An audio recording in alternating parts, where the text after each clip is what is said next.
What's up mga idol? Sa video na to ay gagawa tayo ng cellphone na nagbabibrate lang, wala po siyang ilaw. Ang main problem nito mga idol, dating nabasa, pinaayos, hindi naayos. At nung hindi naayos, pinapabili ng board ang may-ari. At nung binilahan din naman ng board mga idol, hindi rin naayos dahil wala rin pong backlight. Saan kaya ang tama at paano ito inaayos? Ayan mga idol, pinalalamove lang po ito dahil kinuha niya po ito sa pagawaan. At nung nakita ang ating mga video, binadala niya kaagad. At ayan mga idol, buksan muna natin at i-check natin kung saan ba talaga ang tama at paano ito inaayos. Ayan, ang model po pala nito ay Samsung E20s. At pati po ang payment na pinangutang niya para maayos. Ayan mga idol, so marami pong salamat sa inyong tiwala at susubukan ko po ito na maayos ito. Sana magawan pa natin ng paraan. At ayan mga idol, nung tiningnan ko po ang likod ay hindi na po naibalik. At nakita ko talaga mga idol, ayan ito po yung problema niya. Kapag ino-on mo siya, ayan may nakikita ka pong oras sa screen. Kapag iniilawan mo siya, makikita ang mga nakasulat pero wala pong backlight ang screen. Ayan, aninag lang po ang makikita. Kung baga, blackout po siya. So, saan ba ang tama nito? Kaya, ayan mga idol, yun po yung i-check natin ngayon. At ayan mga idol, yung takip niya ay wala na pong dikit. At nakita ko yung mga screw niya, mga idol, ayan,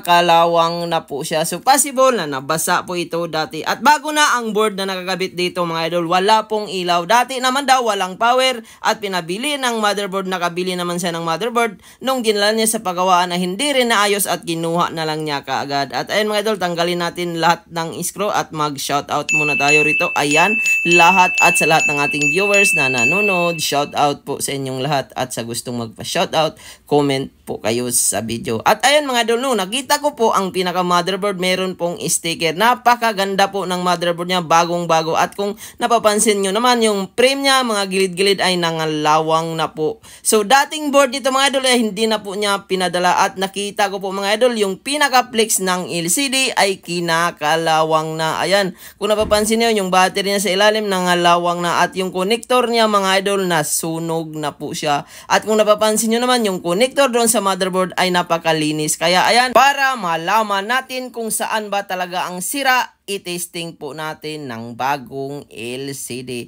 At nung tinesting ko mga idol, ito po yung kalalabasan. Bigla pong umilaw. So, ibig sabihin mga idol, ang may tama rito yung pinaka LCD. At good naman siguro. Sana ang pinaka board nung una nito, wala lang pong ilaw dahil kinalawang na rin po ang connection ng LCD. Kaya ayan mga idol, napadubli tuloy ang gastos. Pinabili pa ng board pero hindi naman din nagawa. At hindi rin siguro na testing ng bagong LCD noong unang gumawa. At nung chinek ko po yung pinakailalim niya mga idol, yung frame, meron talagang mga kalawang. At yung bagong board mga idol, wala pong kalawang, napakalinis po niya. So ang may main problem dito mga idol, hindi po sa mainboard ang may tama nung bagong bili, nasa LCD na. Paano ba yan diskartehan? Dahil wala talaga siyang budget mga idol, pinangutang lang po talaga niya ang paggawa nito. Dahil meron naman daw display, wala daw tama ang LCD, baka daw sa board naman ang tama. At nung na-check ko naman dito mga idol, nasa LCD po ng may-ari ang may tama. Kaya yon, diskartihan po natin ito mga idol kung mapailaw ba natin o hindi. Dahil kung papalitan po natin ng LCD nito, mas malaki po ang magagastos lalo ng may-ari. Dahil lagpas 1,000 po ang LCD nito. Ayan mga idol. Kaya dito sa video na to, hindi po tayo magpapalit ng LCD. Ang gagawin natin mga idol, linyahan po natin yung nakita nating nasunog kanina. Yun po yung linya ng backlight papunta doon sa mainboard. Dahil kinalawang po yan mga idol, kailangan natin kaskasan at i-jumper po natin. Hahanapin po natin yung pinakalinya doon sa mainboard mamaya. Ayan mga idol, so pangalawang connector po yan mga idol, ang pinaka-positive ng backlight nito. Ayan, so maglagay po tayo ng flux at lagyan po natin ng jumper wire mga idol. So isang linya lang po ang naputol dito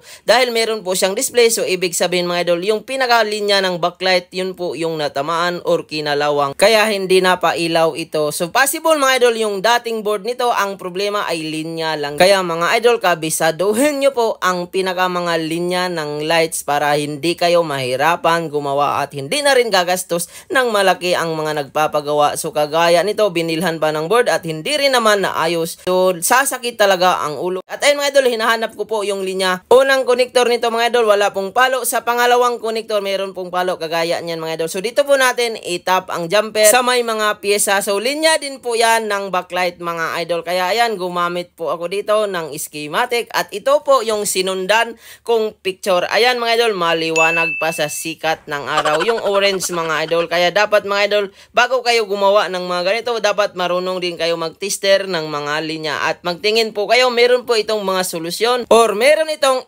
schematic diagram. Kaya ayun mga idol, ito po yung sinundan ko, yung orange na yan, galing doon sa pinaka LCD flex papunta sa mainboard. Kaya sana gagana ang ginawa natin dahil kung papalitan pa natin ito ng LCD mga idol, mas lumaki po ang gastos. Naawa na rin ako sa may-ari dahil pinangutang pa niya ito para magawa dahil gamit po ito ng anak niya. At ayun mga idol, kung napapansin niyo po, galing sa pinaka-connector ng LCD papunta doon sa may mga kapasitor katabi ng connector. So doon po natin tinap. At dito mga idol, kapag nagpapalit naman po ng bagong LCD, pwede naman ito tanggalin lang ang jumper, hindi na kailangan i-jumper dahil ang may tama po dito ang pinaka-LCD lang at ginawa natin ng paraan. At tingnan natin at ayan na nga mga idol, lumabas agad ang display backlight. Nakita ka agad at meron konting lamat sa baba. So ganun po yan mga idol, kapag nababasa po ang cellphone, kailangan nyo po talagang ingatan kasi pwede pong sirain talaga ang LCD. At nakita natin mga idol, nagawaan po natin ng paraan ang LCD. Sana isubscribe nyo po ang ating channel kung isa po kayong nanonood ng video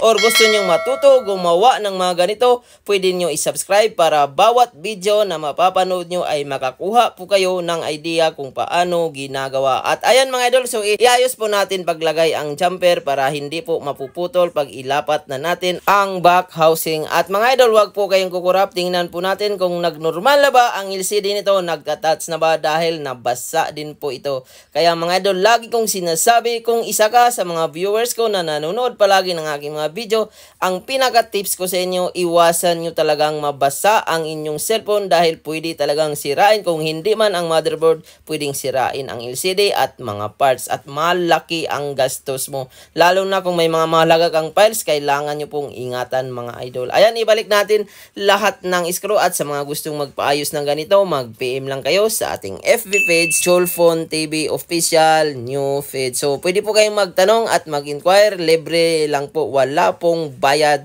Kaya kung meron kayong katanungan mga idol, direct to the point now. Itanong nyo kaagad kung anong problema at anong model para ma-replyan po natin kaagad dahil napakarami pong nagtatanong or nag-inquire sa atin. Diretso na. Yung iba kasi magtanong pa kung pwede bang magtanong. So, dapat diretso na mga idol. Direct to the point para ma-replyan natin kaagad. At ayan, naglagay po pala ako dito ng double-sided tape para dumikit ang takip dahil kanina hindi na po dinikitan para in case ipaayos man sa iba, madali na po siyang tanggalin. At ayan mga idol, so nakabit na po natin at i-on po natin maya-maya lang kung tingnan natin kung ano nangyari sa screen. Dahil kanina medyo blurred din po ang display niya, medyo mahina ang ilaw. Ayan mga idol. So, tingnan po natin kung matataasan, mabababaan ba ang backlight. Kung mabababaan at matataasan, ibig sabihin normal po siya. At ayan mga idol, marami pong mapa sa loob. Kaya kung napapansin nyo kanina, medyo iba po ang kulay ng screen. Ayan, medyo dilaw siya mga idol. Dahil po yan sa basa sa ilalim ng screen. Natuyo naman yan mga idol, pero talagang nandyan pa rin ang mga mapa. So, ayan, tingnan natin kung nagtatouch. Normal po ang touchscreen mga idol, wala pong problema. Ang ilalim lang po ng screen ay natamaan ng tubig. Ganun po yan mga idol kapag hindi po AMOLED LCD, kapag nababasa yan, magkakaroon po talaga ng lamat sa ilalim or mga tubig-tubig. Sensitive po yan gawin kung gawin pa natin. Ang mahalaga naman mga idol, ayan, normal po lahat, camera, touchscreen, at pwede na itong magamit. At pwede rin ito palitan ng bagong LCD kahit i-DIY ito mga idol, tanggalin lang po ang ginawa natin. At napapansin nyo mga idol, yung pinaka-backlight ay natataasan, nabababaan. So, ibig sabihin, normal na po ang paggawa natin, wala na pong problema. At ayan mga idol, pati po yung tunog, chinek po natin, tumutunog din, wala na pong problema. Solved na po lahat, kaya maraming salamat po sa palaging panonood. Sana isupport nyo po ang ating channel. Huwag kalimutan mag-like, mag-share at mag-subscribe.